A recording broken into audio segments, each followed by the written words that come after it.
What's up? What's up? What's up, family? We're back. We're back with another episode of Another Avenue, the episode where you might change your mind. I'm excited to be back again with my brother, Jalen Oliver. Oh, yes. How you doing? It's a good day. It's a Oh, good yes, day. it It's a is. good day. It's raining outside. Oh, but not on the Off inside. and on. Whoa. Yeah. But no, man. We're back, brother. We're back. How was your week? Great week. Great week. We were at a conference. Yes, and we we had were. a wonderful time at that conference. We learned a lot, connected a lot. Somebody said that relationships are the currency to the kingdom. That's good because we That got is some good. great relationships. Yes, we did. And we're eager and excited to bring all of that back to the house of faith. So if you're not a member of a church, this is very keen and specific to what we're talking about today.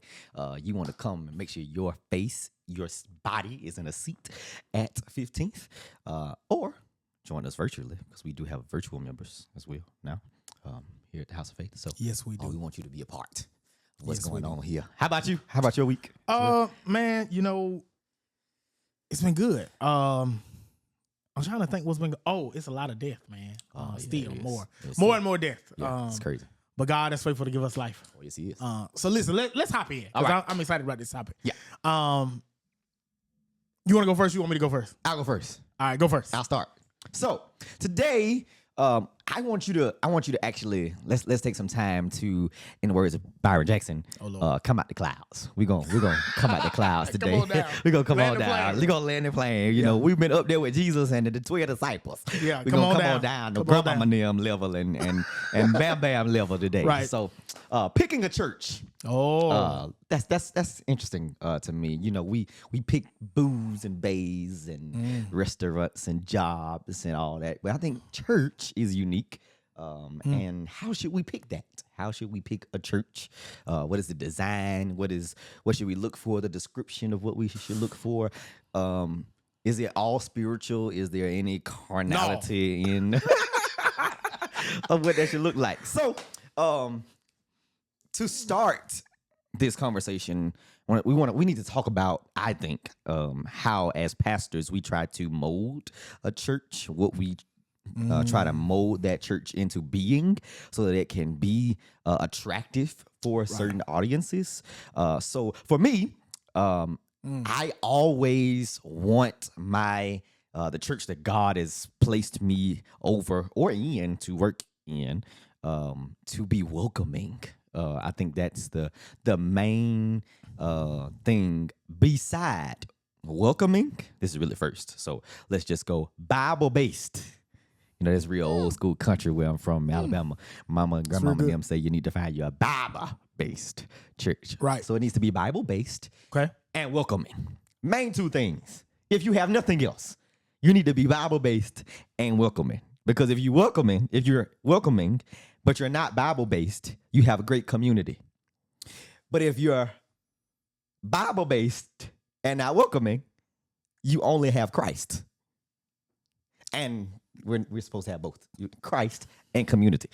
So I think those are the main two things when I could just think to get the conversation started of what I like for a church to be molded into. So I think for my context where I come from, they had Christ and they were in the country, so they were naturally welcoming. We just needed to make sure they understood that you needed both of them at the same time. They were equally important. Yeah. I know you're waiting on me, and I'm still. They're I'm equally. sorry, I'm still over here thinking. No. Yeah, they're equally important. They are equally important. I think we've been pastors since we were You have to adult. adults, which is crazy. That's real interesting because we oftentimes don't think about it, especially in our original context, right? You and I have always had the luxurious burden of trying to be a welcoming church that maintained the biblical backing and base for millennials and Gen Z in rural areas. Yes, Lord. Right? So for us, first off, let's also say Uh-huh. we've never picked a church. Never. As a child, I was on drugs. If you didn't know. I was drug drug the church. Yeah. I was too. And I ended up pastoring the church my you home were drugged church. to. Yeah, the church I was drugged to. It's the only church I knew, right? Yeah. And so trying to navigate that, and then I think what we do. I know I'm jumping down in the weeds real quick. All right. But I think one thing we do in churches that we don't want to change and become, the technical term, of course, being seeker friendly. Right. What we do is we create just a pocket or a corner for the audience we want to attract. And I think, to start this conversation, we have to talk about the fact that these conversations are really, I would say, only maybe 2 decades old. Yeah. Like this is a new millennium idea, right? Because before that, people went where they were. People were not as transient before this time At all. Not as many people were leaving their hometowns or their home churches. Not as many people had enough courage. Yeah. Social courage. Or there wasn't such a focus on social trauma. Yeah. Where people actually got to leave, Right. the places where they were. So, this is fairly new, but if it's fairly new, then we're very behind. Yeah. Right? 2 decades. Right. So when I think about it, I do believe that a church needs to be Bible based. I believe that a church needs to be welcoming. Yeah. But I also think a church needs to reflect. Now listen, don't cut this video off. A church needs to reflect in some ways the world that people enter from. Ooh, let's jump. And here's what I mean. There are people who have taken surveys and people who we've even asked, just kind of interview style, what are the things that you look for when seeking a church? And one of the biggest things I hear is embracing technology. Right. And so because your kid is not using paper books for real in school anymore. No. Your child is not watching animated videos that look like the old curriculum when the VHSs and the DVDs are coming out. So in your children's ministry, right? People are watching stuff that's instant. People are watching things that are mass produced and not just produced for a section or produced on DVD or and so there are things that we have to think about that churches before didn't have to think about. I would say before it was literally centered around your worship. So if your choir was banging, if your music was good, and if your preaching was good, you could easily become that church. Booming church. But because of the shifts in society, man, I think we have to rethink. We as churches have to rethink what people are looking for. Seek it out because it matters. Yeah.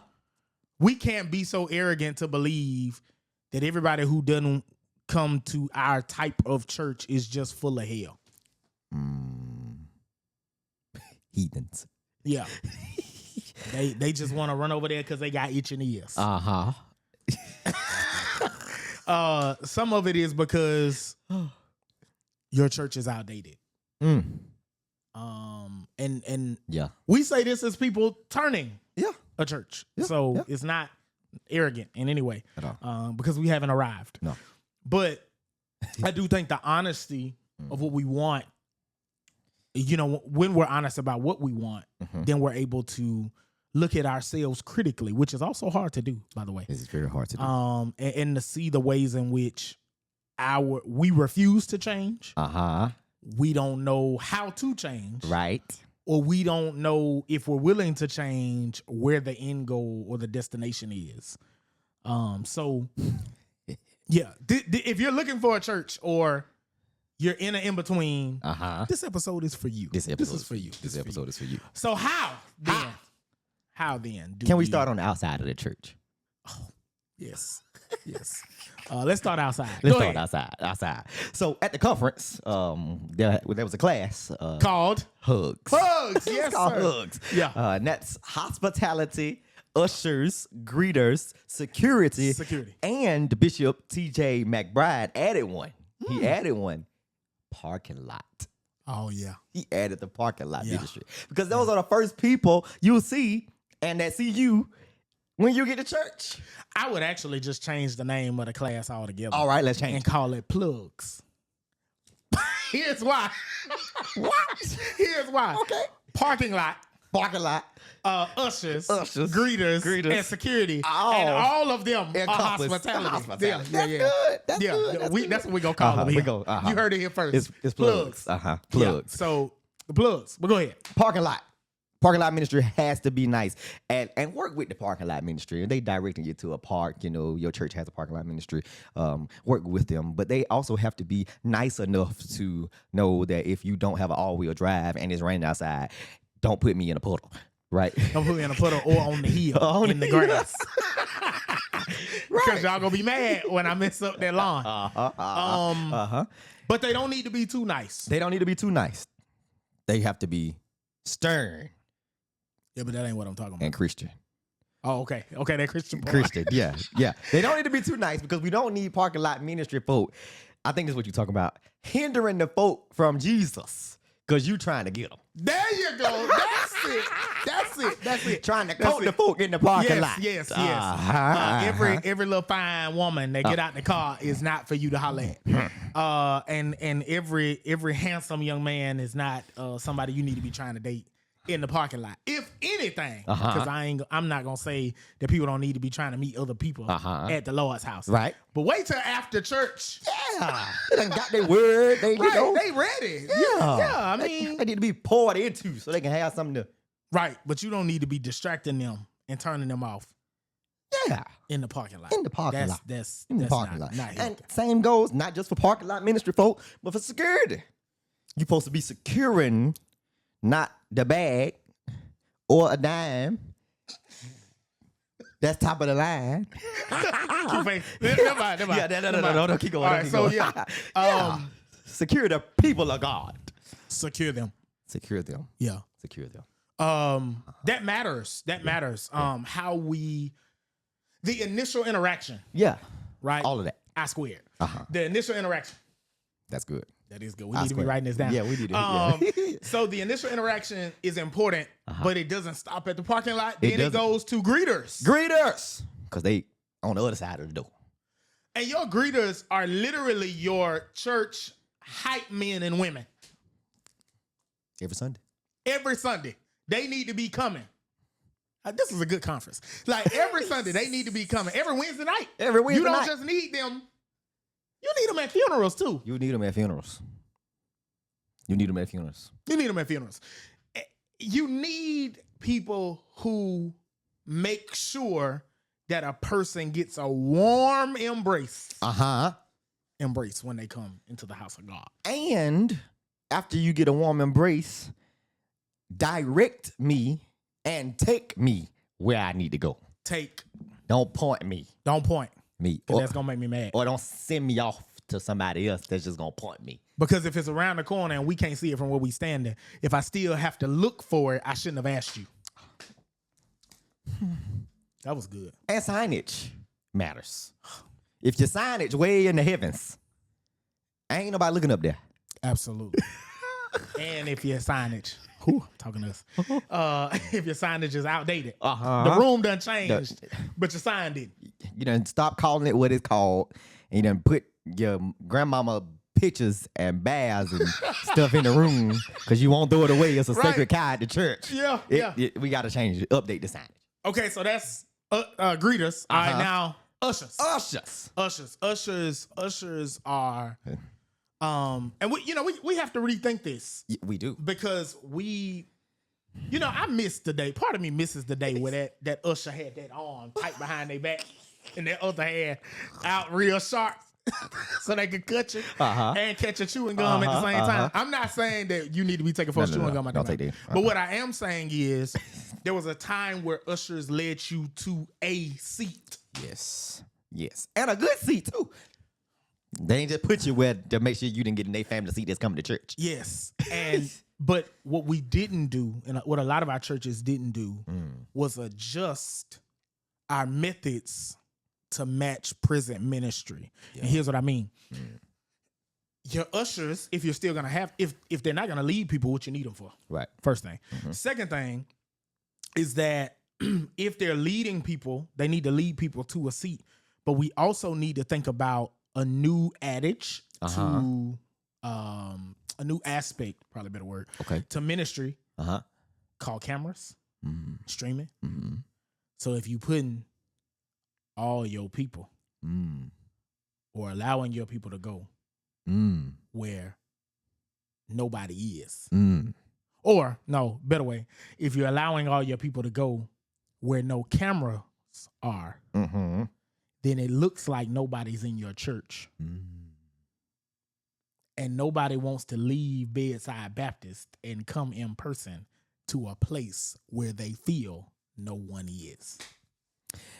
And if you don't have any young people, so I must just say young people thinking ages 45 and under, that middle age group all the way down to 18, it's likely because when they look at your church, they don't see nobody in your church. Because they're going to look online. They're going to look on the live stream. They're going to check it first. Yeah.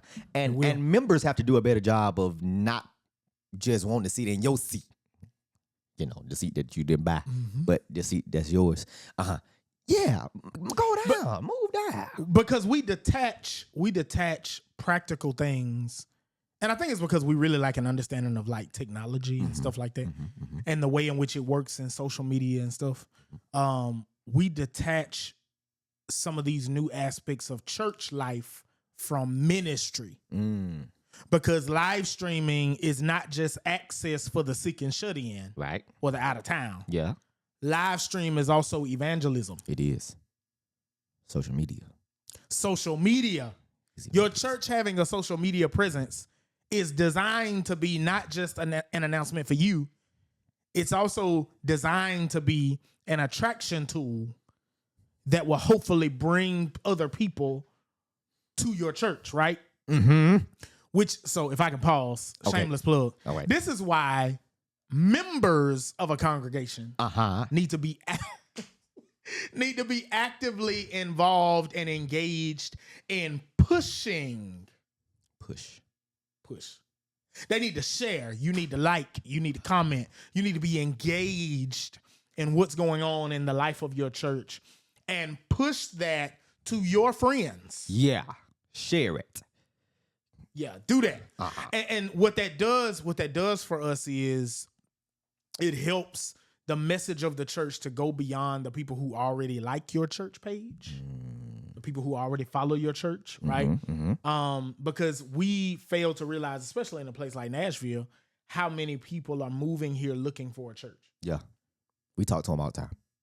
All the time. And invite them to church. Yeah. All the time. When we go out to eat at restaurants, by the way, this is what we do. When we get a new server, no matter who they are, we ask them, first, are they a believer?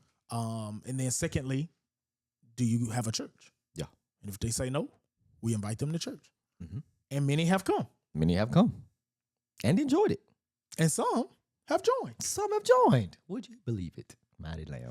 So it's evangelism. But stick it to the point. Plugs. Parking lot. Ushers, greeters, security. Another point on the ushers. Okay. Okay. I figured you would get stuck here. Go ahead. Yeah, one point. Okay. One point. Because Nashville is transient, but this is not just about Nashville, because people are more transient now, and we have to rethink how we do church. We also need to rethink our approach to people when they're doing something or they have something on that we wouldn't necessarily wear in church. So if a brother or sister comes in your church with a hat on, the smartest thing to do is not go bombard them and say, give me your hat, take your hat off. While we literally in the middle of praise and worship and they lifting their hands and here you go talking about a hat. Are they going to hell because they got a hat on in the church? I need you to let that marinate. Like Dramatic pause. Yeah. Are they going? Is it really that serious? And where they gonna put the hat? Do you have a hat section? Well, my question would be, how did you let them make it from the door of the church to the pew with their hat on if y'all don't allow hats? You need a hat section if hats matter to you. If hats matter so much at your church, y'all need a room in the building. And you say, well, will you please allow me to take your hat? We have a hat section that you can come by and pick it up once church is over. If hats matter that much. Yeah. Cause so many people gonna come to your church with a hat on, or with a short skirt on, or with their pants sagging, or smelling like weed, or with alcohol on their breath, and they coming to get Jesus, and you worry about the wrong thing. Because isn't this where they're supposed to be? I ain't never been to the hospital, and the doctor said, "Stop coughing." Ain't no coughing in here. And this is supposed to be the hospital for well people. And Jesus said, "The well. I ain't no need of a physician." My Lord. And All so, right. yeah, people who come to your church, and if we must embrace them or engage them in a way that's corrective, we need to treat them as we would a guest. Like I have some friends who don't allow shoes in their house. I have a 2-year-old and a 6-year-old. It's pointless in my house. But I have some friends who don't allow shoes in their house. When you get to their door, Right. they kindly ask, "Hey, will you take your shoes off for me, please?" They don't say, I don't allow that in my house. Take your shoes off. That's not what they do, right? So your plugs, your hugs, plugs, you need them. And those people matter. And we as churches have to know they matter. But also, when you're looking for a church, and this is scary. Man, this is scary. I say this as a pastor, this is scary. That should be a factor in your decision making. Because if the people at the door are mean. How you agree to you mean? You can see you getting stuck. You getting stuck. If the people at your door are mean, and this is unfortunate because sometimes if your people who are serving don't have the right spirit on the day of service, they can kill it for somebody. They'll leave. They will and never come back. Because those are the first people who hear, who you will hear from, or people will hear from at your church. They ain't heard a song. They ain't heard the preacher. They ain't gave no offering. And the unfortunate part is our traditional churches put all of our stock in the preacher. Because the new preacher got to come and build the church all the way back up. And I'm the last person. They here. Yep. Mighty Lamb. Have we thought about the fact that most people in your church, come on, Gio.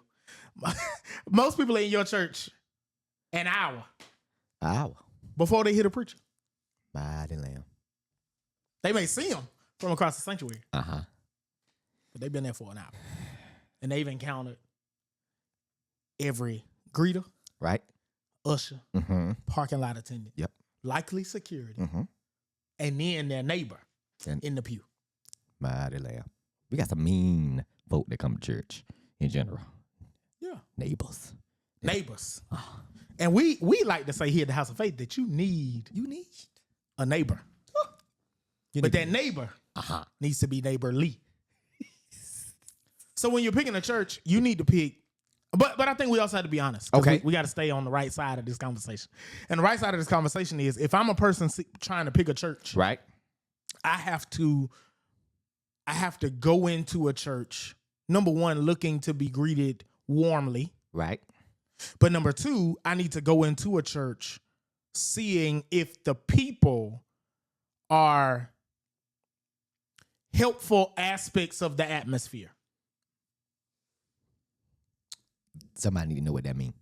So, okay. So are the people Are the people silent?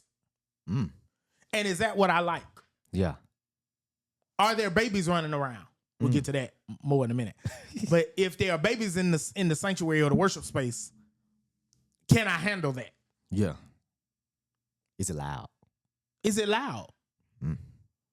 Is it a call and response type atmosphere? And can I handle that? My Lord. There's a lot that goes into it. And really, we hadn't even got to the sermon yet. We ain't got to the sermon. Right? So there are a lot of worship aspects that go into this. Yeah. But I think traditionally we've been trained to stop there. So let's keep going. Let's keep going. All right. What about community engagement? Oh, what does that look like? Do you have a church? Is this church that you're thinking about socially and communally engaged? Ooh. And do you need that? And do you need that? Are you looking for a place to serve beyond the four walls of the church on a Sunday morning? Right. And if so, you need to think about that when you're seeking. When you're seeking. But then you also have to be careful. Because you need to also ensure that while a church is socially and communally engaged, like when I say socially and communally engaged, I'm also talking about messaging. Yes, that matters. Messaging matters. It matters. So does the church address things beyond itself? Uh-huh. Does the church talk about things beyond their event this Saturday? Uh-huh. Does the church talk about things beyond its own members? And is that church in a location? Right. Or is that church planted in a community that it wants to affect and infect? Because a whole lot of churches and communities, and their community don't know them. Yes. Yeah. So if that matters to you, Yeah. and it should matter to you, It should matter. but then there's a flip side to that social engagement. Yes. You want to talk about that? Absolutely. I'm very loud about this. Beware of churches when you're looking of churches who are so socially and communally engaged that it overtakes the church. So there are so many churches who all you will ever hear is politics, politics, politics, social justice, social justice, social justice. Bam Bam died, got killed. Bam Bam died, got killed. And all they doing is talking. You need to beware of that. Nothing wrong with talking about it. But what are we going to do about it? When are we going to act on it? And is that connected to the way we do ministry? Yes. Is that connected to our method of discipleship? Yes. So if we're going to keep talking about Bam Bam dying and getting shot, selling drugs, Yes. then what we going to do for the young men? What we going to do for the selling drugs part to prevent the dying? Yeah. Yeah. Beware of that. Because so many churches are so socially astute and they know so much and they are at every meeting and they at every march and everything else. But the homeless sits on their church porch and they can't get a soda out the kitchen. Next. All right. So, yeah, that social communal engagement, you got your plugs or hugs. What else? Let's come on in. Okay. Let's come on in. We in the church. Right, We in the church. As soon as I get in the church, look at, when you're looking for a church, what does this church look like on the inside, facility-wise? And am I here? And is my being here able to help what it looks like? Or am I just here because I came to church? So, here's what I mean. Yeah. You may go to a church that you're choosing or trying to choose, and that church literally looks like Dr. King just left it. Like, They got the furniture that he sat on. They got the Martin Luther King fans. You know, they still got actual units in the window. The app one and it's working, but they got the units in the window. The fellowship hall only holds 35 people, and the kitchen holds 50. Like when you go to those kind of churches, the floor, they might have carpet, they might have wood, but they definitely got pews. And are the pews intact? Are you getting splinters when you sit down? My Lord. At that church. And is that something that you're okay with? If that's something you're okay with, cool. But you may say, I'm here. I feel like I'm led to push this church. Maybe you're in that field of contractorship and you do all that. Maybe you can help them. Maybe you can. Maybe you can. But do you want a modern look? Or if you go to a modern church, you had some on that? I did. Okay, so what I hear you saying is that we need to be mindful of the organism and organization's stewardship.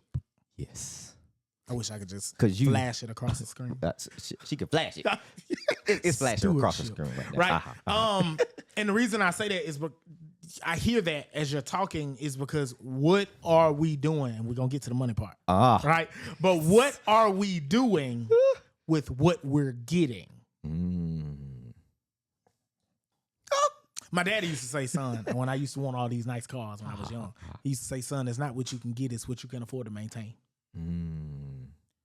So there are places that are nice that don't look like they've been updated in the last 20, 30 years.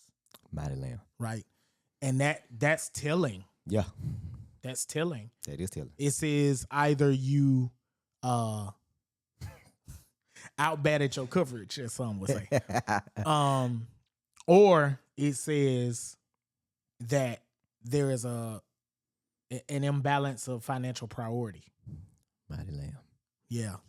I mean, because we've been in churches that, you know, people love to say, oh, this person, when they built this, they were well ahead of their time. Well, that was 45 years ago. And ain't nothing changed in there. And so now they behind their time. Right? Yeah. Because here's what we don't think about. What's important to watch is, first off, we were told by some experts a few weeks ago that the media stuff changes every 5 years. Like, what's good, what's hot, and I'm not just talking about that the church needs to be good and hot. No, what I'm saying is to be up to date. That's probably the more diplomatic way to say that. To be up to date electronically, technologically changes every 5 years, not 25. Not 25. 5. If you want to be deep, that's the number of grace. 5. 5. And if we're supposed to be fishers of men, you can, if you choose, you need to update your fishing rod. Update your bait. Update your line. Update your line. It's been snapping for 17 years. And you know what makes it snap? What makes it snap? Fish. So if your line is weak, God about it. You might hook them, but you won't reel them in. Body lamb. We so country. But yeah, update your church. But on the flip side of that, maybe your church doesn't look old. Maybe your church is update. Maybe your church is modern. Maybe you go in a church and the room is black. They got black walls. They got LED screens. Just this room. They got lights. They got lights. They got smoke. Now, if you got asthma, you need to watch out for that because they don't need the asthma to make you cough. Smoke is a little much for me. I don't care who you are. It is a little smoke. It's It is a little a much. little bit. Hold on. Because if you're going to have smoke in there, you might well have a smoking section. But that's a whole nother sermon for a whole nother day. Yeah, they got lights. They got cameras. They got smoke. And no smoke detectors. I mean, they just going off while we in worship. And all the smoke just everywhere. And ain't no pews. You got theater seating. You have hardwood floor or gym floor. You know, your pews are able to be taken up and used as another space. You have a cafe. You have a cafe.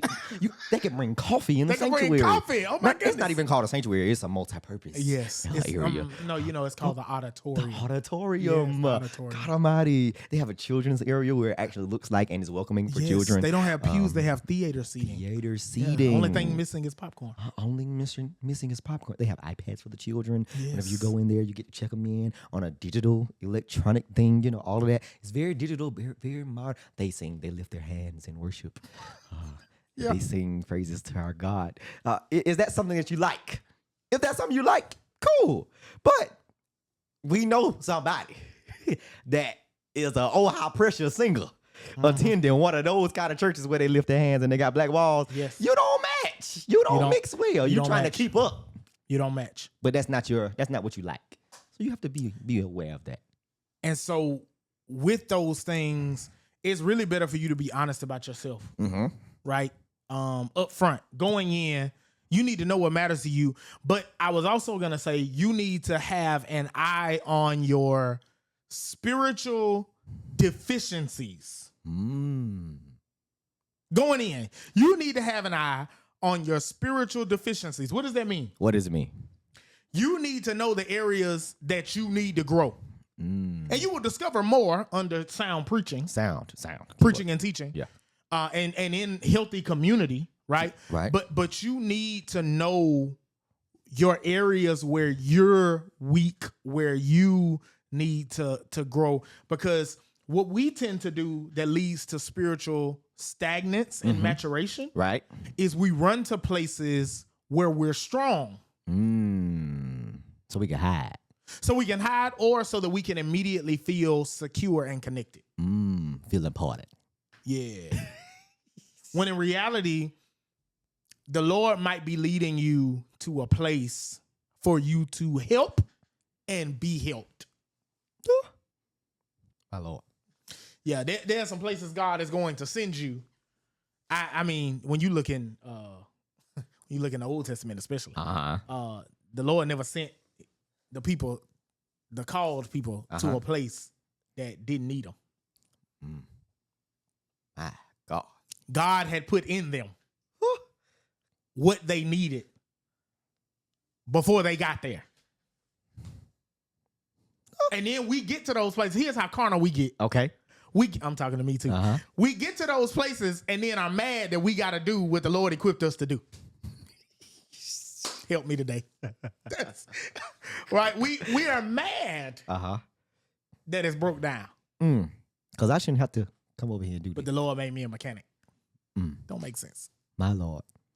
You mad that they asking you to be on the praise team. And you sing. They ain't got nobody to help in the media ministry. And you got a camera. Yeah. Said, whoa, yeah. Another thing about picking a church too, but this is more personal, but it goes into the church picking process. Right. Is we love to live disjointed lives.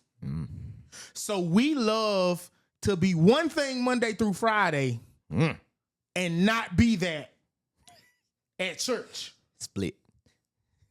Split, disconnected, disjointed. My Lord. And it's sad because we have separated or severed the tie between education and spiritual vocation.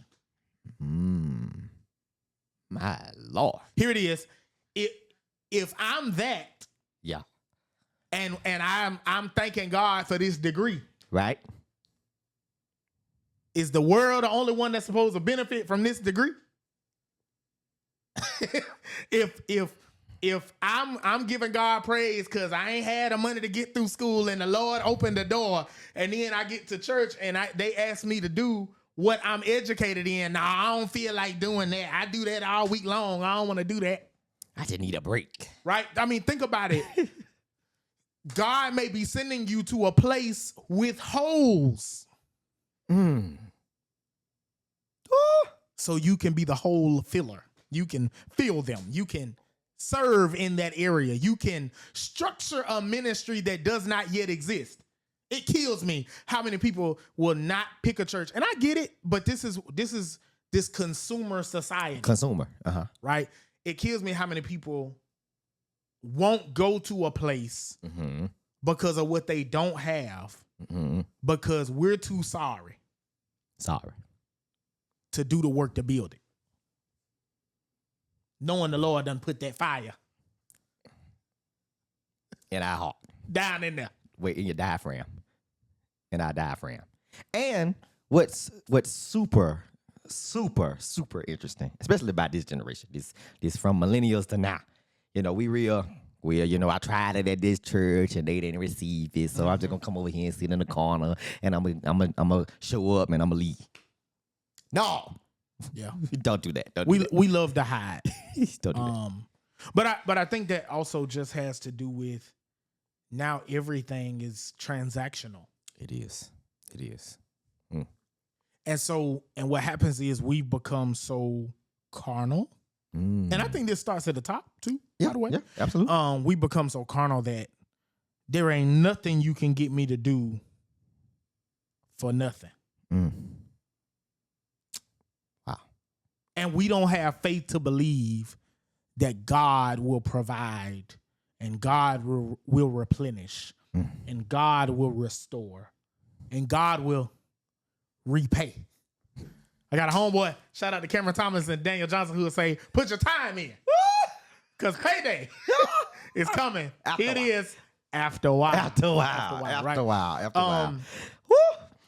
And so I just find it interesting. I find those things interesting. But I do think another aspect is vision. Don't get stuck preaching. Go ahead. Vision. Who's vision? Man, listen. We can't stay here. Well, who? I'm just The kidding. Lord's vision. The Lord's vision. As given Through the head. the head. Now, who is the head? When you're picking a church, you need to know who the head is, because sometimes when you go to a church, that might be a usher or a greeter or security or a member or somebody trying to be the head. A board. Or you may have left the church because you think you're going to come over here to somebody else's church and run it. It could be you. So, Right, it could be you. Who's the head? Who's the head? Yeah. The pastor is the one who casts vision. Yeah. Right? The senior pastor. Yeah, that's important to me. Not the associate, not the senior pastor. They cast vision as God has given it and placed it through them, and they give it to the church. But vision has, and I'm gonna show you how powerful vision can be. All right. Vision can place people in ministries that do not yet exist.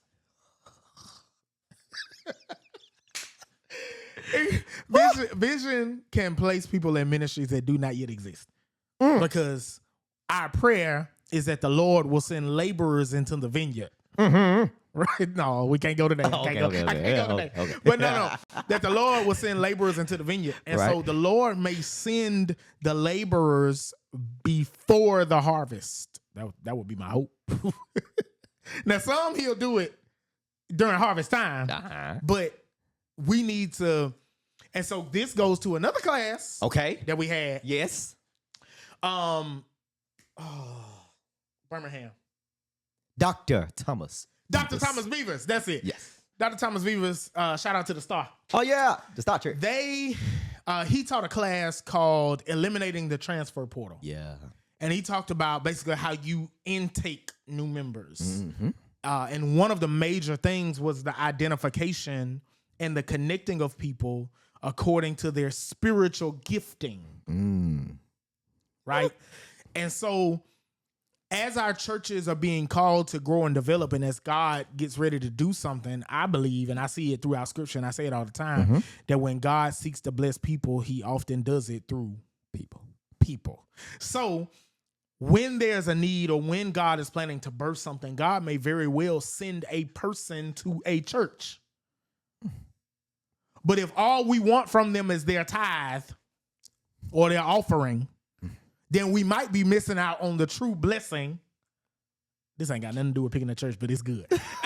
We might be missing out on the true blessing, but this does connect. It connects. We might be missing out on the true blessing of what it is that God wants to do and plans to do. And we as pastors, watch this. Yeah. We as pastors may be missing the answer to our prayers by not properly planting and developing the people that God sends. Because vision keeps the church going. Yeah. God keeps the church alive. Yeah. But we're not just supposed to be alive. We're supposed to be going. Vision keeps the church going. And if new people are coming, they shouldn't have to, you say the new pastor got to be there 7 years before they become a new pastor. And we treat members like they got to be there for 30 years before they can ever do anything on the ministry, before they can ever serve, before they can ever pick up a piece of paper off the floor. They got to be there 30 years before they can do it. Can we go Bible? Let's go. Joshua chapter 1. Moses, my servant. What is he? He's dead. And God didn't come to Joshua and send his word to Joshua and say, Joshua, now you wait for 5 years to keep doing what Moses did before you go somewhere. Right. No, he said, now arise. Arise. You and this people. And go across this Jordan to the land that I've given you. Be bold and courageous. Only be courageous. Only. Right? So think about it, man. Like, vision. But here's the beauty of that text. All right. The vision wasn't Joshua's. Oh. It was God's. It was God's. And I need to tell somebody, you need to know this. It wasn't Moses' either. It was not. Because a whole lot of us still making Moses alive. We're trying to keep him alive. Forgetting that it was Moses' fault. He didn't make it. It was the Lord's. It was the Lord's vision, right? So with that in mind, you also need to have a good understanding of that church's identity, but also that pastor's vision. Yeah, when you're picking a church. When you're picking a church. I would also say, in picking a church, pick a church that you wouldn't mind scrubbing the toilets. You wouldn't mind mopping the floor. Even if they pay some people to do that. That's the kind of church you want to be a part of. That you wouldn't mind serving and on what some would deem the lowest position. And somebody was talking about the custodian, and they had an issue, and they did a whole lot of foolishness.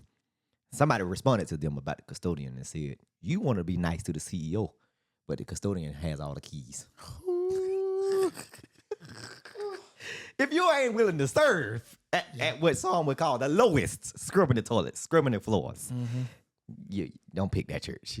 Find you a church where you're willing to serve. And I want to argue, as a senior pastor, if the pastor isn't willing to do those things, they don't have the right to ask anybody else to do them.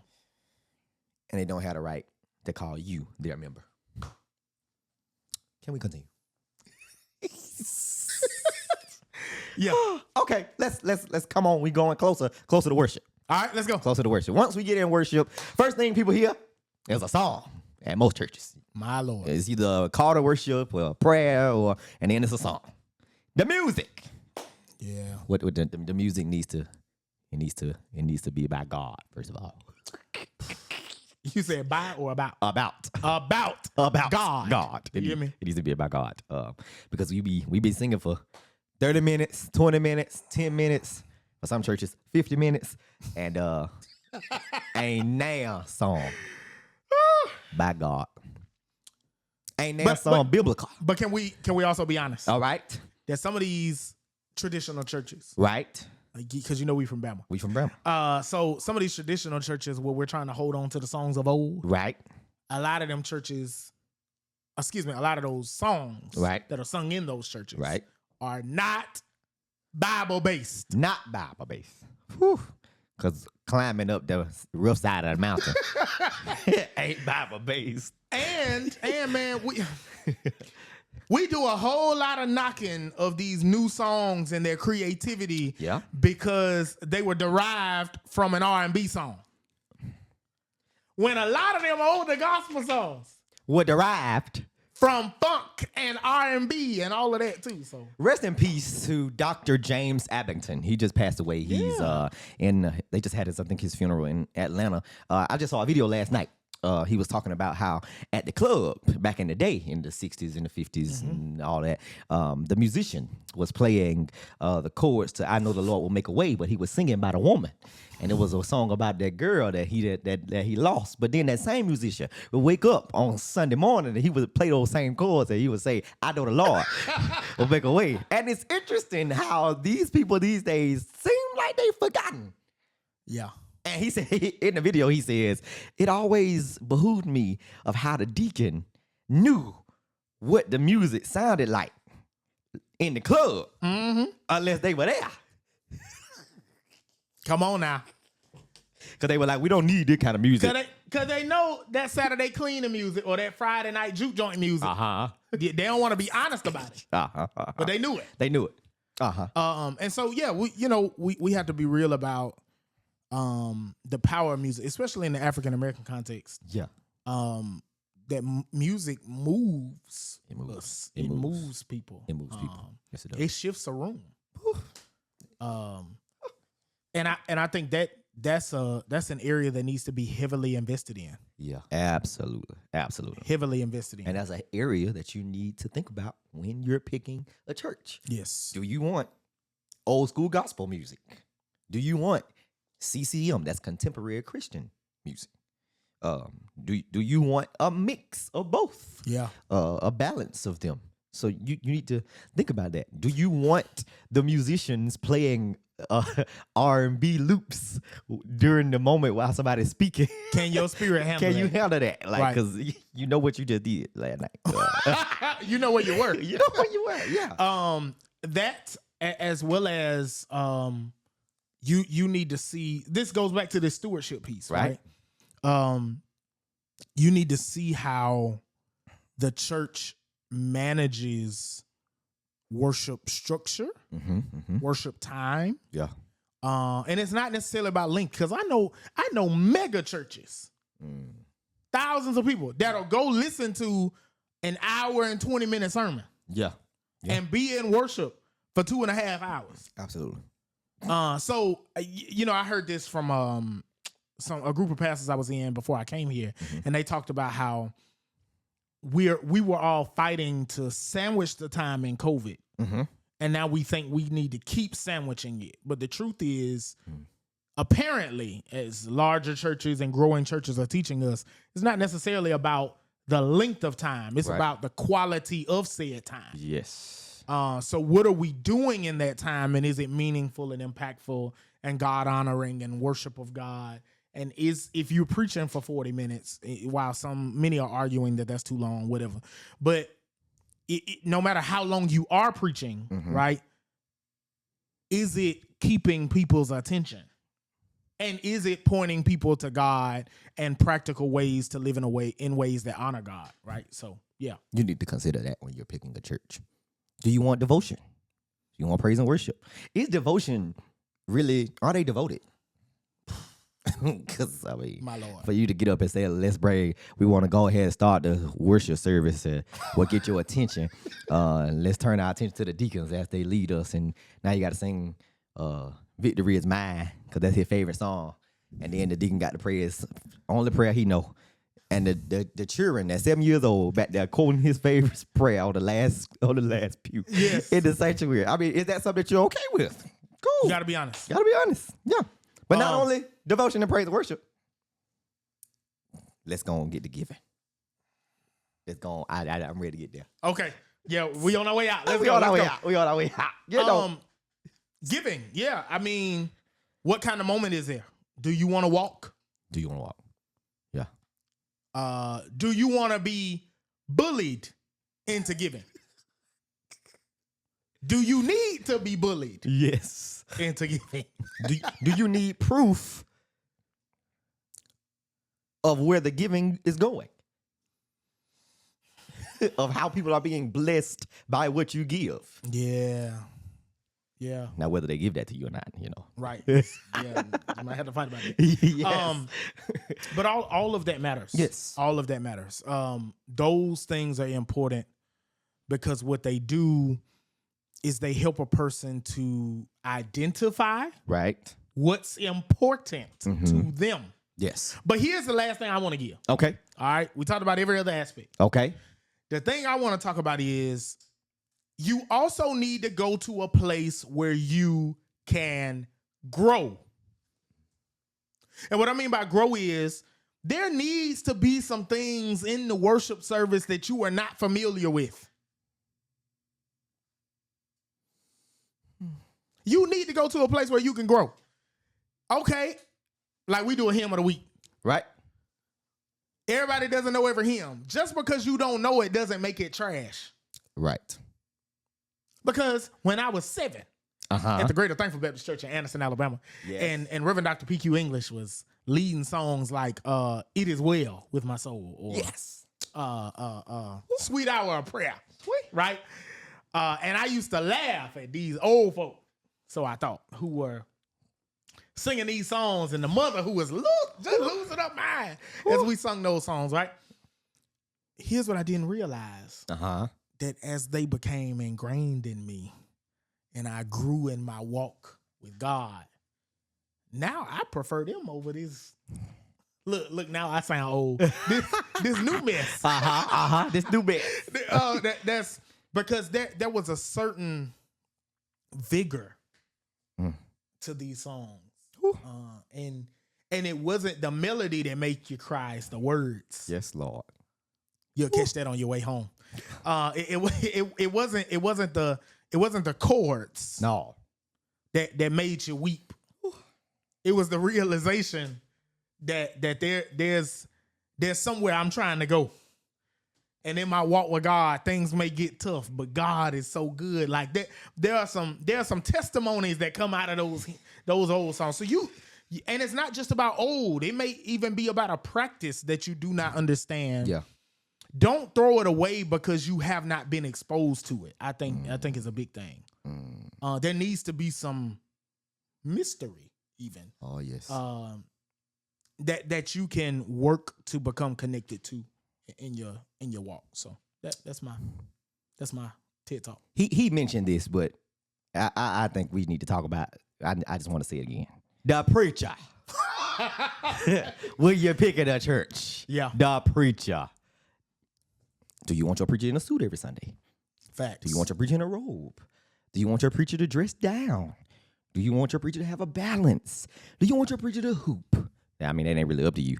But is your preacher, is your pastor, is the pastor of that church just a hooper? Like all he do or she does is hoop. That's all they got. They gonna hoop, hoop, hoop, hoop, hoop. Are you okay with that?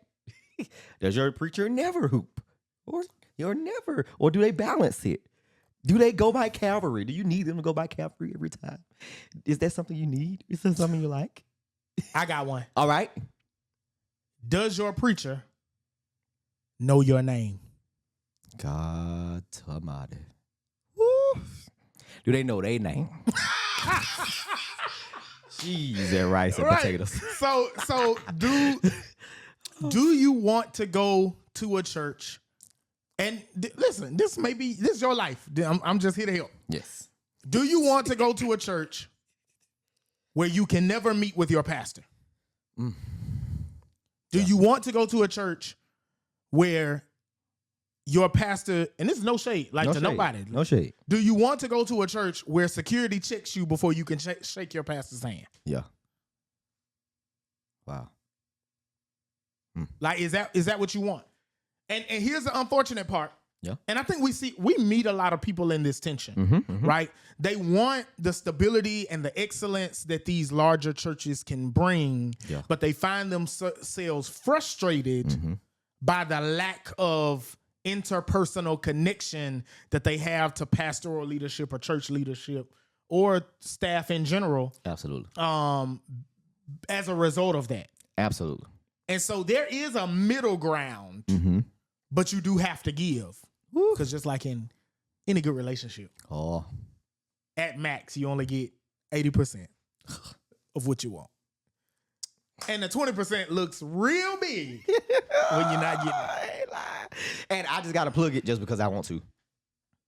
At the House of Faith, the pastor of the House of Faith saw something this week, or a few weeks ago, actually, at a conference that was not not familiar to him.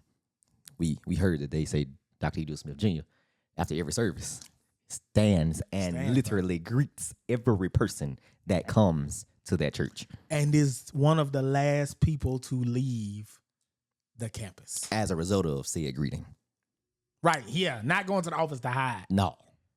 Going to greet. Not going to get a shower and get fresh to go to brunch. But Greet. literally greeting people like it's a 25-member church. Yes. And at the House of Faith, there's a man of God. You so funny. By the name of Byron A. Jackson. Come on, Church. Who stands, whether it's on the side of the building, in the front. No. He will talk to you for forever. I don't do that. But no, that's something if you're picking a church. Do I want to talk? Do I want to be able to talk to my pastor? Yeah. Something you should know. We hope this episode has helped you. Yeah, I hope so. I hope you will ponder. Yeah. And listen, this is not just for people actually picking a church right now. Yeah. This is for people who are at churches who have grown stale in your relationship with your church. This is for people who are at your church and you've now become disconcerted. Yeah. And so you're more frustrated than you are grateful.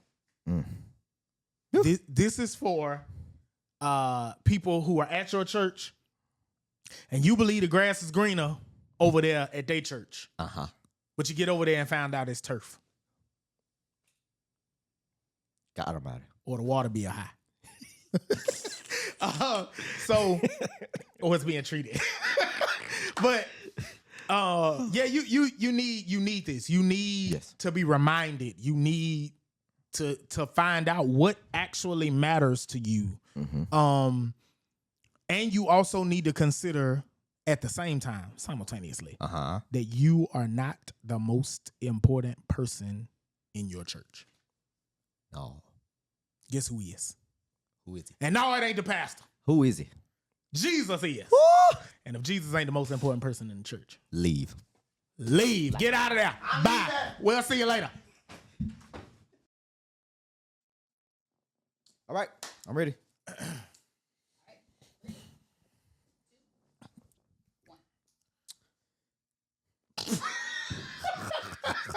Okay. All right. We're back. Right. All right, here we go. You ready? One more time. All right. Ready? 3, 2, 1. Is it you or me? No, you. It's you. Oh, I'm dang. I'm okay. with you. All right. I'm with you. I'm with you. I'm We with ready. you. We ready.